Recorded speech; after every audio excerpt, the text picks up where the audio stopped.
शुरू।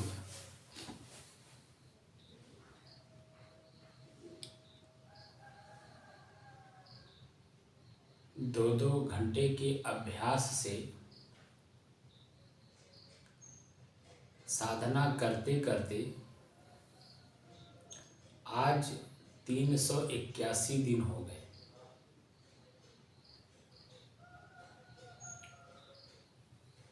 तारीख है 20 नवंबर सन 2022, दिन रविवार, प्रातःकाल का समय। आज जो भी लोग इसे देख रहे होंगे या हमारी बात को सुन रहे होंगे, वो लोग भी इस चीज़ को आज जानने का प्रयास करेंगे कि महापुरुष मन को एकाग्र करने की जो 112 विधि बनाए हैं, वो क्यों बनाए हैं, और उसमें जो मूल है, मूल से हटकर हम लोग जिसको कहते हैं लीक से हटकर काम करना, कहते हैं जी। जब लीक बनी हुई है तो लीक से हटकर जाने की जरूरत क्या है, क्योंकि उसी को चंचल मन वाला कहा जाता है। और लीक जब पहले से बना हुआ है, भगवान और ईश्वर, तो त्राटक मुद्रा, खिचड़ी मुद्रा, कुंडलिनी जगाना,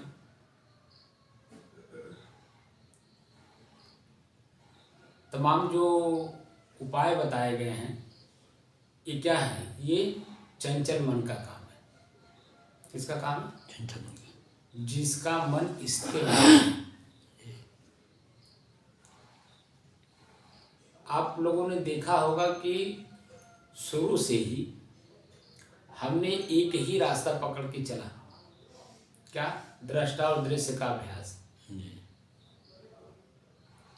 दृष्टा और साक्षी का अभ्यास। साक्ष्य है, साक्षी नहीं है। साक्ष्य इस आंख से हम सब कुछ देख रहे हैं। साक्षी आंख को जानने वाला, उपभोग करने वाला। तो उपभोग करने वाला कौन? तो दृष्टा और दृश्य का जो अभ्यास कराया जा रहा था, आंख बंद करा करके, तो दृष्टा और दृश्य का अभ्यास क्यों कराया जा रहा था? इसलिए कि अपने ही अंदर में जो विकार और अच्छाई, बुराई और अच्छाई जो अपने ही अंदर में है, उसको हम अलग अलग कर सकें। अभी हम अपने श्वास को सिर्फ देख रहे थे ना, अपने श्वास को अपने से अलग होकर के अनुभव करिए, संवेदना और वेदना के आधार पर। यही न करवा रहा था, अपने श्वास को देखिए। अब आंख खोल करके दृश्य का अभ्यास करना है। जैसे आपका जो गाल है, चेहरा, यह एक दृश्य है। क्या है? दृश्य है। आपका अपना ही गाल, और इसी गाल पर नाक भी है, मुंह भी है, आंख भी है, और इसी के बगल में ही कान भी है कि नहीं? जी। तो अब हमें इसे आंख खोल करके देखना है।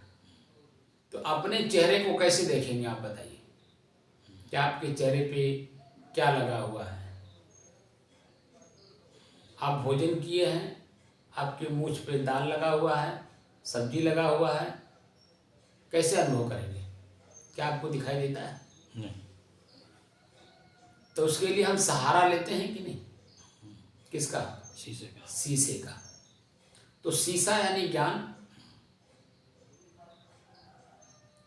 अब यहाँ दृश्य और दृष्टा का जो अभ्यास है, आंख आपको अपने गाल को देखेगा। जैसे ही शीशे का प्रयोग किया, बीच में रखा जी, आंख इस पर पड़ेगा, किस पर? शीशे पर, और शीशे का जो चमक है वो आपके गाल पे पड़ता है। शीशे का प्रतिबिंब, शीशे का जो प्रकाश है वो आपके गाल पर पड़ता है। आप अपने शीशे में देख करके अपने गाल को ठीक करते हैं। क्या करते हैं? गाल ठीक है। जहाँ कुछ भी शरीर लगा हुआ है। गाल पे रहता है, उस गाल के ऊपर जो कुछ लगा है उसे ठीक करने का जो माध्यम है वो शीशा है। शीशा है। अब यहाँ दृष्टा और दृश्य का जो अभ्यास है वही शीशा है। अपने ही अंदर में जो अपने चेहरे पे, चेहरा यानी मन में जो कुछ भी हमने रखा है, रोपा है, वो अब स्पष्ट दिखना चाहिए। तो इसमें दृष्टा शीशा हो जाएगा। दृष्टा जो एक साधन ना हो गया, हाँ, शीशा एक साधन हो गया, दृष्टा हो गया। दृष्टा एक साधन हो गया। दृष्टा का अभ्यास कराया हमने, एक साधन का प्रयोग कराया। साधन आप तो दृष्टा नहीं है, आप तो उसके साक्षी हैं। जी। दृष्टा का उपयोग करने वाला जो साधन है, दृष्टा और दृश्य का जो साधन है, उसको कौन बोल रहा था, उसको कौन जान रहा था, उसको कौन देख रहा था। और दृष्टा दृश्य का अभ्यास करने के बाद जब यह अभ्यास खत्म हो जाता है, जब आपकी आंखें बंद हो जाती है, दृष्टा दृश्य का अभ्यास खत्म हो जाता है, शांति स्थिति आ जाती, तब कौन है आप? सुनिश्चित हो जाती है। वही तो चेतना है। ये जो दृष्टा दृश्य का अभ्यास हो रहा है, मन अपने ही क्रियाओं को पढ़ने के लिए, मन स्वयं अपनी क्रिया को पढ़े, और साधन है दृष्टा और दृश्य का अभ्यास। हम अपने श्वास को किसके माध्यम से देख रहे हैं, समझ रहे हैं? मन के द्वारा। तो जी। मन ही, आंख बंद है, आंख से हवा दिखाई देता नहीं, नहीं दिखाई देता है। तो महसूस कौन कर रहा है? मैं कर रहा हूँ। मैं कौन? मन। मन। मन जो साधन अब क्लियर कर रहा हूँ यहाँ पे, अभी तक तो अभ्यास करवाया, अब आज से एक एक पॉइंट पे क्लियर करता चलूंगा। अभी तक जो हुआ वह आपके चंचल मन को स्थिर करने की दृष्टि से कराया। अब जब मन चंचल मन जब स्थिर हो गया, तब उसके बाद की स्थिति आनी चाहिए ना। जैसे पार्ट अलग अलग हैं, तो कौन सा पार्ट कहाँ लगता है, और लगने के बाद उसका उपयोगिता क्या है, उपयोग करने वाला कौन है, कब उपयोग होगा। आपके घर में कई सामान है कि नहीं? अब कई सामान क्या कई एक ही समय में प्रयोग करेंगे? नहीं, जैसी आवश्यकता होगी वैसा करेंगे। जैसी आवश्यकता होगी वैसा प्रयोग करेंगे। तो अभी तक तो हमने आपके घर में घुसने की कला सिखाई। घर में घुसने का भी तो कला है ना। आपने देखा भी होगा पुराने लोगों को, अब तो पुराने आदमी इस बात को समझेंगे। पुराने जब बड़े घर में कोई अपने ही घर में घुसता था, पर्दा लगा होता था, दरवाजे पे जो वो रहती जंजीर, सिटकरी जिसको बोलते हैं, उसको खटखटा करके तब अंदर जाते थे। क्यों? जो भाई आदमी कैसी हालत में है, सतर्क रहे। जो महिलाएं हैं अंदर घर में, किस हालत कोई भी में सदस्य है, बहू बेटी, माँ बहन, बहू बेटी जो भी लोग हैं अंदर घर में, वो इस सतर्क और सावधान हो जाए कि कौन व्यक्ति आ रहा है। कोई आ रहा है। देखिए, वो खटखटाते भी थे और आवाज भी देते थे। आवाज इसलिए देते थे कि मेरी आवाज को पहचान जाए कि कौन आ रहा है। वैसे तो वो लोग तो सावधान वैसे भी हो जाएंगे जंजीर खटखटाने से, लेकिन आवाज देने का मतलब क्या हुआ? वहां संकेत करते थे कि कौन आ रहा है। ये उनके दिमाग में आ जाए कि आवाज से वो परख लेंगे कौन आ रहा है। और जैसे, क्योंकि हर व्यक्ति के लिए अलग अलग पद रखता है ना, और जब अलग अलग पद रखता है तो पद के हिसाब से ही वो जो में उसके साथ व्यवहार करेगा। ऐसे ही हमारे ही भीतर अभी तक ले तो हमने आपके घर के अंदर में कौन कौन से सामान कहाँ कहाँ पर है, कैसे कैसे है, किस रूप में आपने ही रखा है। दूसरा कोई नहीं रखा आपके घर में, आपने स्वयं रखा है। और स्वयं अपने घर की वस्तु स्वयं को पहचानना है। और जब पहचान जाएंगे, जान जाएंगे, समझ जाएंगे, तभी तो समय से उसको उपयोग करेंगे। हम जो बार बार बोलते हैं कि देखिए, जानिए समझिए तब प्रयोग करिए। तो देखेंगे वस्तु कौन सा है, जानेंगे और समझ करके तब उसका प्रयोग करेंगे। तो अब अंदर ही अंदर हमने बताया ना कि शीशा आपका दृष्टा भाव है। जैसे जैसे आपका चंचल मन दृष्टा भाव में आकर के अपनी श्वास पर टिक गया और टिकने के बाद शांति का अनुभव कर लिया,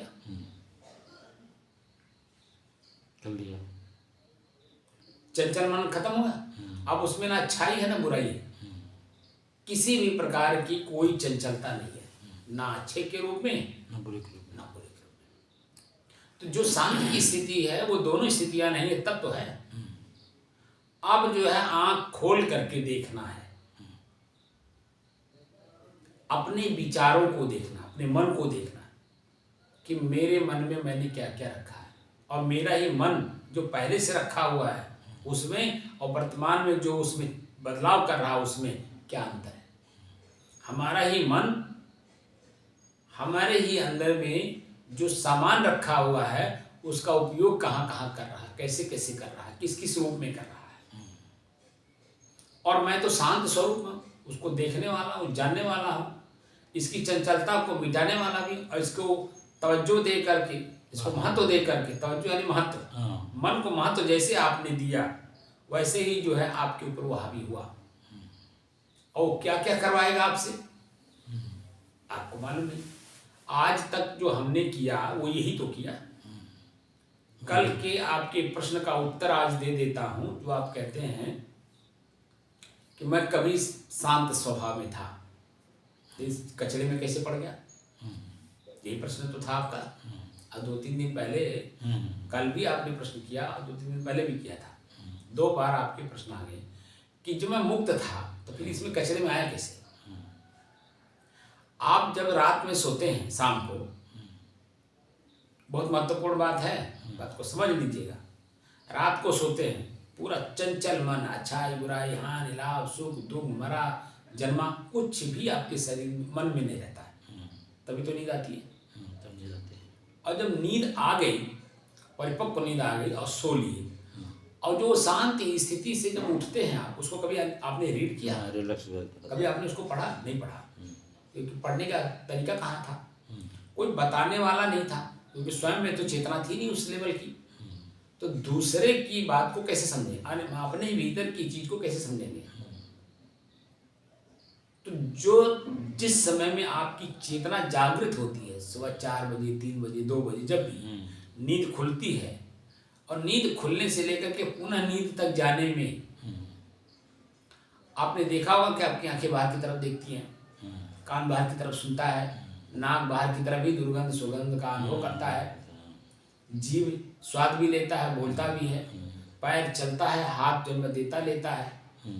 जो भी क्रियाएं होती हैं उस क्रिया में कभी शांत भाव में बैठ करके फिर उसका आपने विचार भी किया, कभी नहीं किया कि हमारी शांति की तुलना में ये क्रिया क्या कहती है। तो जो मैं स्वयं शांत था तो अपने अशांत का कारण हम स्वयं हुए कि नहीं हुए। हमने जो शरीर को पकड़ा, प्रकृति को पकड़ा, तो हमारी ही तो गलती है, हमारी गलती है। और वो जब हम हमारी गलती को कौन सुधारेगा, हमको स्वयं को सुधारना होगा। तो जो गलतियां हो चुकी हैं अरबों खरबों जन्मों से, अरबों खरबों जन्मों से, वो भी हम जो एक दायरा दे देना अरबों खरब, वह भी कम है, वो भी हम उसमें दोषी हैं, उसको हम बाउंडेशन दे दे रहे हैं। कब से है पता नहीं, एक शब्द आता अनादिकाल से, कोई बाउंडेशन नहीं है। अनादिकाल शब्द कह देने से कब से है मालूम नहीं, लेकिन आज जो चेतना आई है, हमारा जो अध्यात्म आया है, वो चेतना जगाने के लिए, अंदर घुसने के लिए और अपनी ही कमी को दूर करने के लिए, ताकि हमारी स्थिति पुनः पहले जैसी हो जाए। दिन में अगर हमें अपने शांति का अनुभव रहे, हम अपने विचारों को से चलते रहें, तो हम कोई गलत काम करेंगे, आँख हमारे कंट्रोल में रहेगा।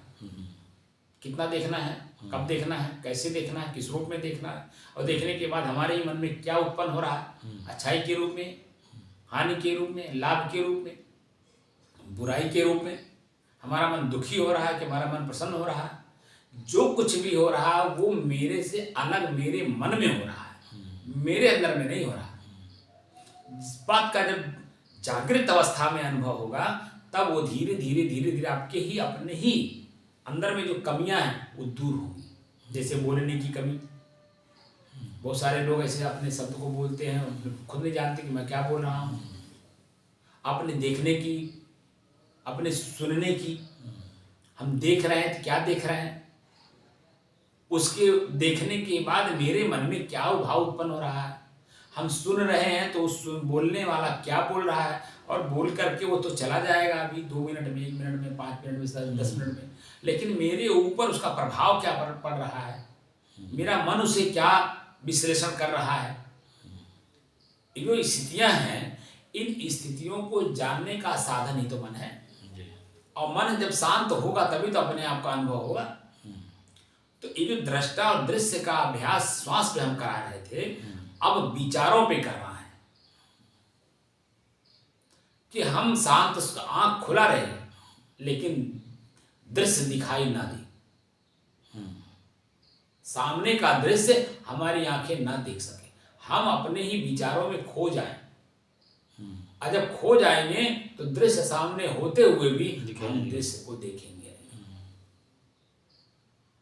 और जब अपने आप में चले जाएंगे, विचारों में खोते खोते जब अपने आप में चले जाएंगे तो हमारा विचार भी शून्य हो जाएगा। क्या होगा? विचार, हमारा विचार भी शून्य हो जाएगा। और जब विचार शून्य होगा तब वहां से आपकी अपनी स्वयं की स्थिति जागृत होगी। जो निद्रा अवस्था है वह वहां से शुरू होगी। बार बार मैंने कहा भी कि निद्रा अवस्था ही अपनी अवस्था है, लेकिन उसे हमें जागृत अवस्था में करना है, जानते हुए, देखते हुए, समझते हुए करना है। तब हम अपने आप को मुक्त कर पाएंगे। जो हमारी इंद्रियां हैं, हमारी इंद्रियां ही हमें अपने विषयों में फंसा रखी हैं। तो इनके जो विषय हैं इंद्रियों के, अपने शरीर, हमारा शरीर दृश्य हो जाएगा। हम अपने दृश्य को पढ़ेंगे, आँख को पढ़ेंगे, कान को पढ़ेंगे, नाक को पढ़ेंगे, जीभ को पढ़ेंगे, हाथ को पढ़ेंगे, पैर को पढ़ेंगे, मेरा पैर कहाँ चल के जा रहा है। चल के जाने के बाद वहाँ हम क्या देखेंगे, देख करके दृश्य को हम क्या अनुभव करेंगे। ये सारी चीज़ें, परिस्थितियाँ जब आपके अब बदलाव आनी चाहिए। जब तक ये बदलाव नहीं आएगा तब तक जो वास्तविक स्थिति आपकी स्वयं की है, चलते, उठते, बैठते, सोते, जागते, काम करते, आपका मन हर समय शांत रहना चाहिए। ये स्थिति अब आनी चाहिए। तो जो दृष्टा दृश्य का अभ्यास हमने आंख बंद करके अपने श्वास का करा रहे थे, वो सिर्फ समझने के लिए। और जब हम अपनी चीज को समझ गए अब आंख खोल करके, कान खोल करके, इनके जो विषय हैं, इनके विषयों को तो हम लोगों ने भोग रखा है। जीव को कितने प्रकार के चरफरा स्वादिष्ट दे रखे, भोजन दे रखे हैं, वस्तु दे रखे हैं, क्या क्या नहीं दिया हमने जीव को, लेकिन उसका परिणाम हमने कभी देखा? जब परिणाम नहीं देखा तो अब परिणाम भी देखना है। तो परिणाम को देख करके जब काम करेंगे तब उससे हम बचेंगे। अब जागृत अवस्था में प्रत्यक्षम किम प्रमाण कहा जाता है, आंख देखती है तो प्रत्यक्ष प्रमाण माना जाता है। तो अब आंख खोल करके देखना अपने ही दृश्य को, अपने चेहरे को। तो साधन हमारा क्या है? शीशा। दृष्टा और दृश्य का अभ्यास ये शीशा है। देखने वाला कौन? देखने वाला कौन? मन ही तो देख रहा है। मन को हम थोड़ी देख रहे हैं, मन ही सारे इंद्रियों के विषयों को देख रहा है। जब मन देख रहा है तो उसके बाद का काम क्या है? चित्त का। मन ने खाली देख लिया दृश्य का, सामने कौन बैठा है? फला आदमी बैठा है। इस सीट पे कौन बैठा है? फला आदमी बैठा है। इस सीट पे कौन बैठा है? फला आदमी बैठा है। वो जो देख करके खाली वो मन में बना लिया फला आदमी बैठा है, तो चित्त पे जब वो जाएगा, इनसे ये इनका स्वभाव कैसा है, इनका व्यवहार कैसा है, इनकी बोली भाषा कैसी है, इनका रहन सहन कैसा है, इनका खान पान कैसा है, ये मेरी बात को सुन करके बाहर जा करके इसका व्याख्या कैसे करेंगे। ये सब किसका काम है? चित्त का काम है। तो मन सिर्फ देखता है, पकड़ लेता है, और उसके बाद जो खोज का काम होता है वो चित्त का होता है। तो चित्त भी वहां शांत होगा, कुछ भी कोई भी बात नहीं सोचेगा, तब शांति की स्थिति आएगी। अब बुद्धि में निश्चय करता है व्यक्ति ऐसा, इसके साथ ऐसा व्यवहार करना चाहिए, तभी शांति बनी रहेगी। तो जो बुद्धि निश्चय कर रहा तो बुद्धि भी नहीं वहां रहेगी।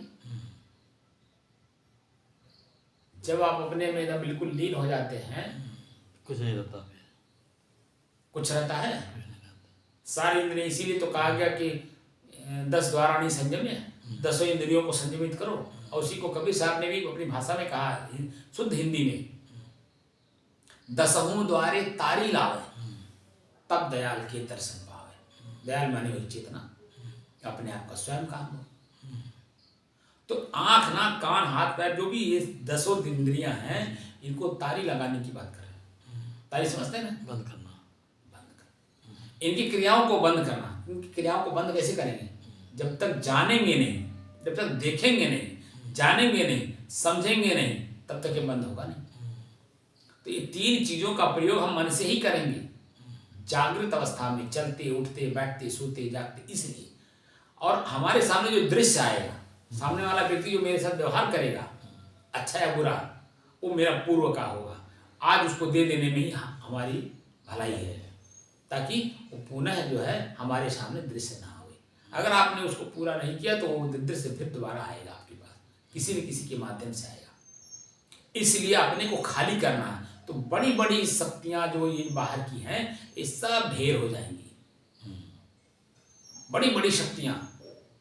अब आपको ऐसी शक्ति मिल गई, ये बाहर की शक्तियां कितनी भी बड़ी हों, वो उसके सामने फीका है, उसके सामने कुछ भी नहीं है, क्योंकि आपने अपने आप को पा लिया। जिसको आप दूसरे शक्तियों में ढूंढ रहे थे, उन शक्तियों का शक्ति जो आप स्वयं हैं, आपने अपने को पा लिया। अब अपने पाने के बाद आप बताइए कोई चीज रह जाती है? तो ये जो अभ्यास हम लोग कर रहे हैं, ये अभ्यास अपने स्वयं को जानने के लिए कर रहे हैं, अपने कर्मों को जानने के लिए कर रहे हैं। हमने आँख से क्या क्या देख रखा है। जैसे आँख बंद करिए तो वही अपने मस्तिष्क में चलता है जो हमने देखा है, वही मस्तिष्क में गूंजता है जो हमने सुना है, जो हमने हमारे मस्तिष्क वही गूंजेगा जो हमने किया है, वही हमारे मस्तिष्क में गूंजेगा जो हमने बोला है। परिणाम वही तो आएगा, हमारे मस्तिष्क वही करेगा। स्वप्न अवस्था भी उसी दृष्टि से आएगी जो हमने देखा है, सुना है, किया है। जहां हम गए, जिससे बातचीत की, वही तो आता है और कुछ नहीं आता है। तो बाहर की चीजें हैं, वो आपसे चिपक गई है, आपने खुद चिपका रखा है। तो अपने खुद की चिपके हुई चीज को आप अगर निकाल के नहीं फेंकेंगे तो कौन फेंकेगा? क्योंकि बुराई आपको महसूस हो रही है, इसलिए उसको आप निकाल के फेंकने की जरूरत है। तो ये जो अवस्थाएं हैं, सबसे पहले आप दृष्टा दृश्य का अभ्यास जागृत अवस्था में, हम क्या देख रहे हैं, और देखने के बाद मन में हमारे क्या उत्पन्न हो रहा है, और चित्त पे जाकर के उसमें विश्लेषण क्या कर रहा है, बुद्धि में निश्चय क्या हो रहा है, निश्चय होने के बाद उनके साथ में व्यवहार कैसा करना, ये सारी भाषा आपके अंदर में आएगी। लेकिन अब यहाँ शांत रहना, किसी के साथ कोई व्यवहार नहीं करना है। भले वो हमारे साथ कर सकता है, लेकिन अब हम नहीं कर सकते। ये स्थिति आपकी अब आनी चाहिए। महात्मा गांधी जो उस लेवल पे थे कि एक चाटा अगर एक गाल पे कोई मारा, दूसरा गाल किस लिए दिखाते थे, इस लेवल पे जाने के बाद उन्हें पता है कि नहीं पता मैं नहीं जानता, लेकिन ये अवस्था स्वयं में जब आ जाती है, तभी हम सहनशील बनते हैं। और जब अपने सहनशील, क्योंकि लक्ष्य का पता है ना, हमें कहाँ जाना है, उनको जो जाना था, महात्मा गांधी जी का जो लक्ष्य था, वो देश की जो गुलामी थी उसको मुक्त करना था। इसलिए उस लक्ष्य पे कोई हमें एक चाटा भी मार दिया, 2 चाटा भी मार दिया तो कोई बात नहीं, क्योंकि वो तो बीच के व्यवधान है। अगर हम इसमें उलझ जाएंगे तो बड़ा काम नहीं कर पाएंगे। उसी तरह से जो अब अपने आप को पा गए, हम स्वयं जो गुलामी से बंधे हुए हैं, किसके गुलामी से? मन के गुलामी से। हम स्वयं मन के गुलाम हैं, तो अब अपने आप को मुक्त करना है। किससे? मन की गुलामी से, स्वयं के मन की गुलामी से स्वयं को ही मुक्त करना है।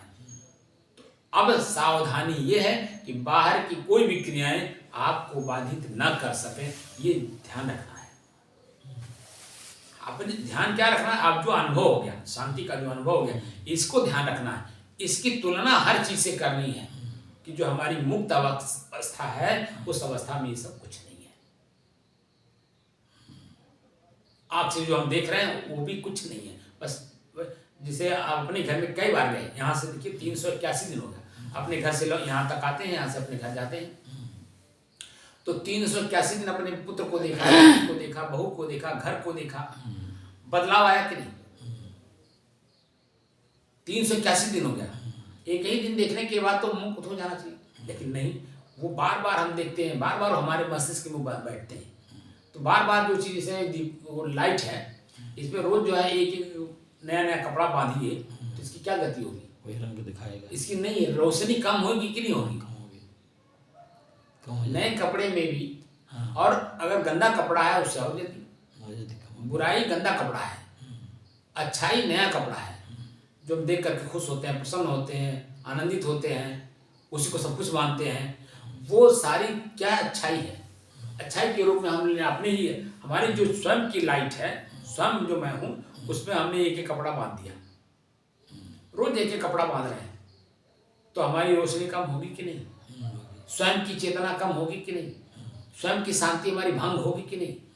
क्योंकि हमने रोज एक ही कपड़ा बांधा। अब अपने आप को ही मुक्त करना है। ये जो स्थिति अब आई है आपकी, इसी स्थिति को बना करके रखना है। तो कैसे बना के रखना है? अब आंख से देखना है, और देखने के बाद उसकी अच्छाई बुराई नहीं, बल्कि अपने शांति की स्थिति का तुलना करना है कि अच्छाई हो चाहे बुराई हो, हमारी शांति की तुलना में उसकी क्या कीमत है?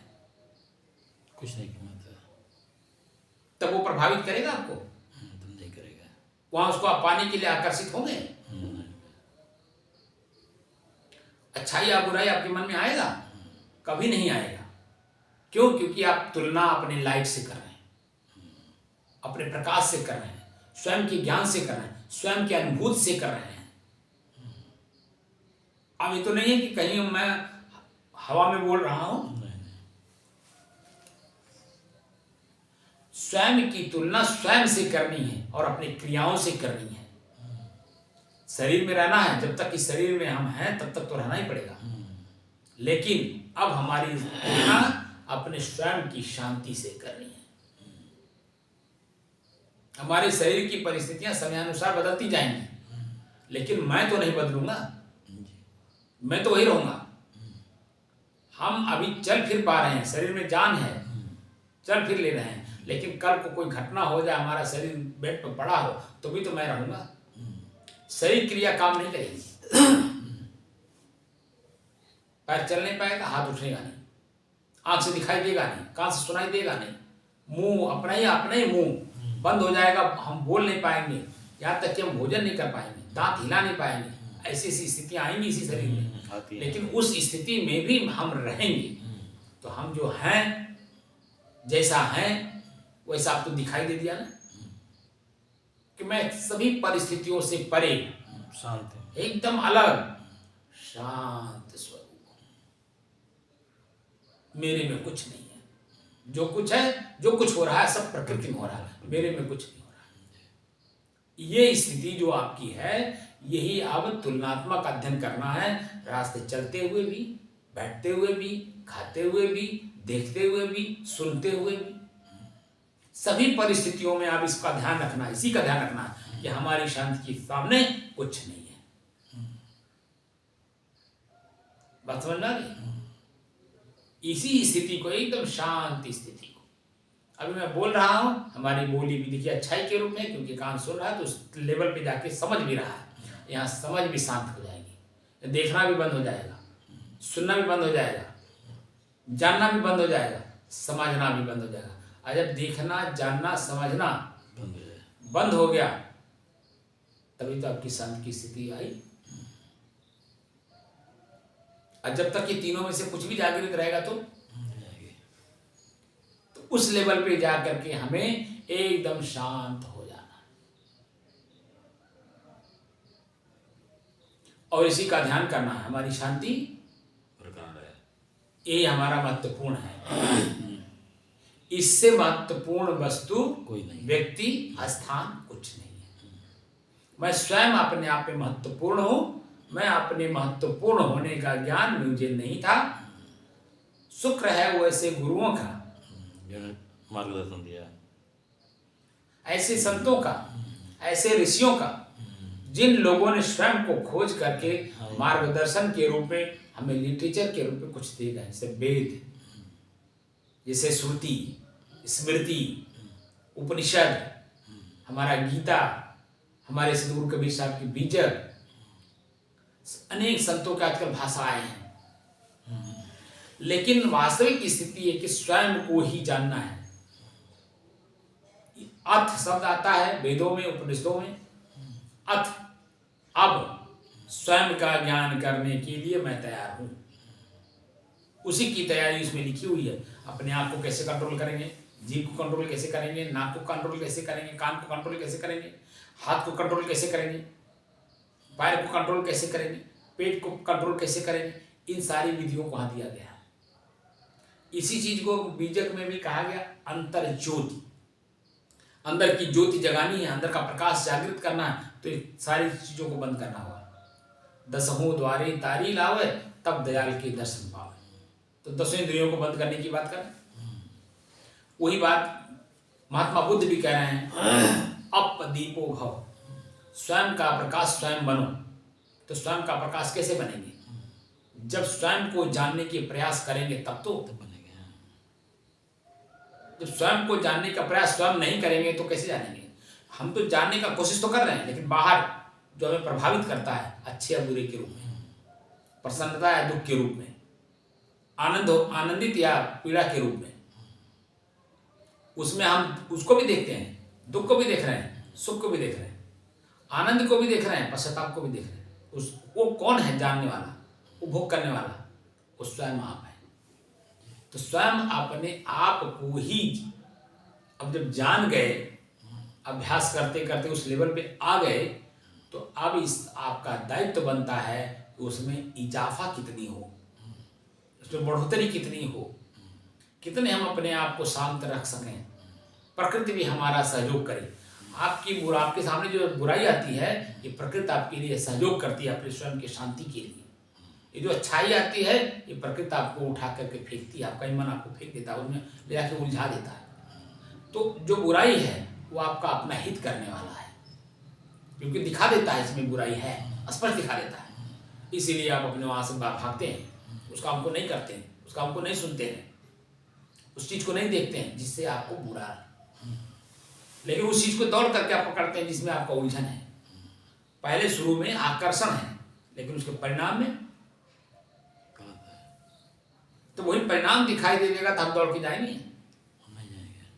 अब अपनी स्थिति, शांत की स्थिति समझ में आई, ना हम अच्छे के रूप में जाएंगे, ना हम बुरे के रूप में जाएंगे, एकदम शांत स्थिति में बने रहें। आपकी अपनी शांति की स्थिति आपकी स्वयं की है, इसमें बाहर की कोई चीज की जरूरत नहीं है। इसीलिए देखिए, आपने समाज में बहुत चीजें देखा होगा, अपनी भूख पे लोगों ने कंट्रोल कर लिया। एक महिला 12 साल 13 साल की उम्र में, 12 13 साल के बीच की उम्र में, उसने अपना भोजन ही छोड़ दिया था, भोजन और पानी दोनों छोड़ दिया था। और 67 साल की अवस्था में महर्षि योगानंद से उनका मुलाकात होता है, 67 ईयर में। अब 13 साल की अवस्था से लेकर के और 67 साल की अवस्था 67, उस अवस्था तक बीच बीच में उनकी बड़ी छानबीन हुई। जब उनकी ख्याति बढ़ने लगी कि भोजन नहीं करती हैं, तो उनका परीक्षण भी हुआ। उस समय के जो राजा उस इलाके के थे लोग उनका परीक्षण भी किए, उनको कमरे में बंद कर दिए, महीनों दिन उनको बंद रखे। लेकिन जब वो अपने भूख और प्यास पे दोनों पे कंट्रोल कर ले गए हैं, तो कहा चार दीवारी के अंदर रखो कि चार दीवारी के बाहर रखो, उसमें क्या फर्क पड़ता है? तो ये स्थितियां आ जाती हैं, स्वयं के अपनी भूख अपनी प्यास पे कंट्रोल आ जाता है। जो चंचल ज्यादा करता है, हमारा प्यास, हमारा भूख, हमारा नींद, ये तीन चीजें हमें ज्यादा चंचल करती हैं, और जब इस पे हमारा कंट्रोल हो गया तो हाँ, दिक्कत नहीं लगी। कुछ रह गया। हर एक चीज आपके अंदर में है, स्वयं कंट्रोलिंग पावर स्वयं में है, लेकिन हम अपने आप को जानते नहीं, इसीलिए कंट्रोलिंग पावर से बाहर है। और जिस दिन अपने आप को जान गए, सारा कंट्रोल है। महर्षि योगानंद जी का जो उनका लिटरेचर है, उसी लिटरेचर में ये लिखा हुआ है। जो उनका ग्रंथ है, किताब है महर्षि योगानंद जी का, उन्होंने अपनी बायोग्राफी लिखा है। उसी बायोग्राफी में उन्होंने इस चीज का वर्णन किया है, क्योंकि वो कहाँ कहाँ गए थे, किससे किससे मिले थे, पूरा उसमें इतिहास भी उन्होंने दिया, अपना बायोग्राफी लिखा है, अपने इतिहास लिखा उसमें, और उसी में वो माता जी का उसमें उल्लेख किया है। और उसी में ये भी उल्लेख है, एक जगह उन्होंने देखा गीता का पठन पाठन, उसका उल्लेख किया कि जितना वो पढ़ते हैं बच्चे, उतना स्वयं वाले अनुभव करते हैं। एक एक श्लोक पे एक एक मतलब महीना सालों उस पर स्वयं पे अनुभव करते हैं। अनुभव करते हुए, पढ़ते हुए भी, जानते हुए भी, समझते हुए भी, अनुभव करते हुए भी आगे बढ़ रहे हैं, ऐसा उल्लेख उन्होंने किया। आजकल वो चीजें नहीं दिखता है, खाली पढ़ा देते हैं, सुना देते हैं, लिखने की कला सिखा देते हैं, लेकिन अनुभव की कला नहीं सिखाते। और जब अनुभव की कला नहीं जानेंगे तो जब बेकार हो जाते हैं, तो फिर वो सब क्या होता है, फिर बाहरी चीजें फिर प्रभावित कर देती हैं, तो फिर अच्छाई में बुराई अपने आप आने लगता है। गीता का श्लोक मैंने बहुत लोगों को देखा है कि 700 श्लोक पूरा जाता है, लेकिन गलत काम करते समय गीता का श्लोक कहाँ गया? प्रैक्टिकली नहीं करे, प्रैक्टिकली नहीं। ये सभी का है। हम बीजक याद कर रखे हैं, बीजक में पॉइंट टू पॉइंट बातें लिखी हुई हैं, हमको खुद नहीं पता है। यही रामायण में भी है, कुछ जगह सब जगह है, पालन नहीं होता। बस सही है। तो पालन करने वाला स्वयं तभी तो पालन करवाएगा। हम पालन कर रहे हैं तभी तो आपको देखिए 381 दिन बैठा करके मैं पालन करवा रहा हूँ, धीरे धीरे धीरे धीरे, क्योंकि मैं भी उसी का रास्ता अपनाई हूँ, मैं खुद ही उसी का रही हूँ। इसलिए आप कहीं बढ़ जाते भी हैं, मैं आपको जब देखिए बोलता तो नहीं हूँ, लेकिन ले आता हूँ घुमा करके फिर। क्यों? क्योंकि मुझे मालूम है कि मन है आपका जागृत है ना, चेतना जागृत नहीं है, मन जागृत है। मन ही तो अंधकार में ले जाता है, और कौन ले जाता है? मन ले जाता है। दुख सुख का अनुभव कौन कराता है? सब मन कराता है, मन कराता है। लेकिन बाद में पश्चाताप भी करता है, अरे यार सॉरी, पश्चाताप में वही हुआ था, वही करता हूँ, नहीं करता। इन सबको जानने वाला हम चेतन स्वयं, लेकिन हम इसको अलग नहीं कर पा रहे हैं, क्योंकि इसको अपना ही अपना अभिन्न अंग मान लिए हैं, अभिन्न अंग मान लिए हैं, जो कि वो अभिन्न है, अलग है। फिर भी हम उसको अपना अभिन्न अंग मान करके दुख सुख भोग रहे हैं। तो दुख सुख से परे स्वयं हम शांत स्वरूप हैं। इस शांत स्वरूप को जानने के लिए ही तो हमारे ऋषि महर्षि संत महात्मा पूरी व्याख्या कर रखे हैं। लेकिन अब हम जब वहां जाए तब तो आजकल हमारी दृष्टि कहाँ है? बाहर के फोकस में। कौन सा महंत कितना बड़ा संपत्ति रखता है, बड़ा महंत तो है, कितना बड़ा उसके पास चेला चापड़ आते हैं, कितनी भीड़ लगती है उसके सामने। अब उस दृश्य को देख करके हम वहां प्रभावित होते हैं, कितना वहां भोजन हो रहा है, कितने लोग खा रहे हैं, कैसे भोजन हो रहा है, कैसे खा रहे हैं, कैसे बर्तन मांजा जा रहा है, कैसे भोजन बन रहा है, उसमें प्रभावित हो गए। जब आंख बाहर देखा तो प्रभाव पड़ना ही है, और जब प्रभाव पड़ा तो उनके हम अधीन होना ही है। हम अपनी स्वयं की स्वाधीनता नहीं जानते, दूसरे की स्वाधीनता को उसके पराधीन होने में हम जरा सा भी देरी नहीं लगाते, उसके अधीन हो गए। तो भक्त आपका हमारा कर्तव्य बनता है अब दृश्य और दृष्टा का जो अभ्यास है वो अब श्वास के बजाय अपने विचारों पे भी अब जाना चाहिए, हमारी इंद्रियों पे भी जाना चाहिए। इंद्रियां हमारी देख रही हैं, जिसे कान सुनता है वो भी देखना ही उसका है। कोई भी शब्द कान में आता है तो हमें क्या दे रहा है, कुछ ऐसे शब्द आते हैं जो आकर्षित कर ले जाते हैं, वहां बिल्कुल ढीला हो जाते हैं, चौकन्ना नहीं रहते हैं, सावधान नहीं रहते हैं। और कोई आकर के ऐसा शब्द बोल दिया तो तुरंत चौका, क्या बोला रे, क्यों बोला, तमाम तरह का प्रश्न उत्पन्न कर देते हैं। तो ये जो हमारी स्थितियां हैं, इन स्थितियों से तो परे हम है शांत स्वरूप। हम दोनों स्थिति नहीं है, दोनों स्थिति में हमारा यही ना दुर्गंध भी लेता है, सुगंध भी लेता है। और दुर्गंध सुगंध का अनुभव करने वाला को मन के परे तो हम हैं। मन से परे, चित्त चित्त से परे, बुद्धि बुद्धि से परे, क्रिया और क्रिया के परे हम स्वयं शांत स्वरूप। वहां क्रिया भी नहीं है, कोई भी दृश्य नहीं है, हाँ बिल्कुल शांत भाव। दृष्टा एक शीशा है, ज्ञान है, दृष्टा भी हम नहीं है। हम क्योंकि जब एक्टिव है तभी, जो एक्टिवेशन है वही मन है। दृश्य दृष्टा का अभ्यास करने वाला भी मन ही कर रहा है, तो वो भी खत्म हो जाएगा। तो दृष्टा भी नहीं है, कुछ भी नहीं, शांत स्वरूप है, वहां तो कोई क्रिया ही नहीं है ना। जो दृष्टा भाव जो हो रहा है, तो क्रिया हो रही, तो क्रिया हो रही ना, हम देख रहे हैं अपने श्वास को, दृष्टा भाव में देख रहे हैं। दृश्य और दृष्टा का अभ्यास करना, तो दृष्टा अभ्यास भी तो हमारा मन ही हुआ। और जब आप शांत हो जाते हैं, दृश्य दृष्टा का अभ्यास करते करते शांत हो जाते हैं, तो वहां कहाँ रहता है? बोलिए, कुछ नहीं रहता। कुछ रहता है? वही तो आप हैं। तदासीत वही हो गया। अब तद्रूप भी नहीं रह गए, तद्भाव नहीं रह गए, इन दोनों से पड़े तदासीत, एकदम शांति।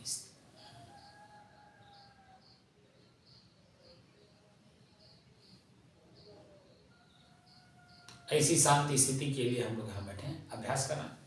अब इसमें जिसको भी अब अपने आप को जानना हो, उलझन से परे, वो आगे आए और इसका आनंद ले, अपने आप को जाने। बड़े भाग्य मानुष तन पावा, सुर दुर्लभ सदग्रंथ है गावा। इसी पॉइंट पे जाने के बाद कहा गया है, भाग्य वो देन बहु जन्म समाजी देन है, सत संगमम चय लभते पुरुषो दावई। आपका श्रीमद् भागवत महापुराण कह रहा है।